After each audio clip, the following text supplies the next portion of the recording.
*6 এই কোডটি ডায়াল করে আপনার ফোনের মাধ্যমে আপনি নিজেই চেক করতে পারবেন আপনার ফোন কলগুলো হ্যাক হচ্ছে কিনা, বা আপনার ফোনে যে সমস্ত মেসেজ বা আপনি যা কিছু চ্যাটিং করেন এগুলো অন্য কেউ হ্যাকিং করছে কিনা।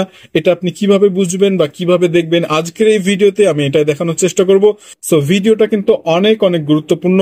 সো আমি স্ক্রিন শেয়ার করে আপনাদেরকে দেখানোর চেষ্টা করছি, আপনারাও চেক আউট করে নেবেন। আপনার ফোনের ডায়াল প্যাডটি ওপেন করবেন, তারপরে যে কোডটি টাইপ করবেন আমি এখন লিখে দেখাচ্ছি *6 এই কোডটি তোলার পর আপনারা যে সিম চেক করতে চাচ্ছেন সেই সিমটা সিলেক্ট করে দিবেন। ওকে, অলরেডি দেখতে পাচ্ছেন ভয়েস, ডাটা, ফ্যাক্স, SMS সবগুলো কিন্তু এখানে সিরিয়ালে শো করছে, আর সবগুলোতেই লেখা আছে নট ফরওয়ার্ডেড।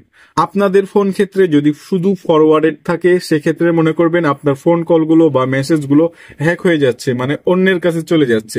এটা বন্ধ করার জন্য আপনাকে যে কোডটি ডায়াল করতে হবে আমি এখনই দেখাচ্ছি, #002#। আবারও বলছি #002#। এই কোডটি তোলার পর আপনারা সেই কাঙ্ক্ষিত সিমটা আবার সিলেক্ট করে দিবেন। অলরেডি এখানে দেখতে পাচ্ছেন সাকসেসফুল। যদি আপনার ফোন কলগুলো হ্যাক হয়েও থাকে এখন কিন্তু অলরেডি বন্ধ হয়ে গেল। সো অবশ্যই আপনারা চেক আউট করবেন। আর এই ধরনের ভিডিও পাওয়ার জন্য পেজটি ফলো করে রাখতে পারেন। আর ভিডিওটি ভালো লাগলে শেয়ার করে অন্যকে দেখার সুযোগ করে দিবেন।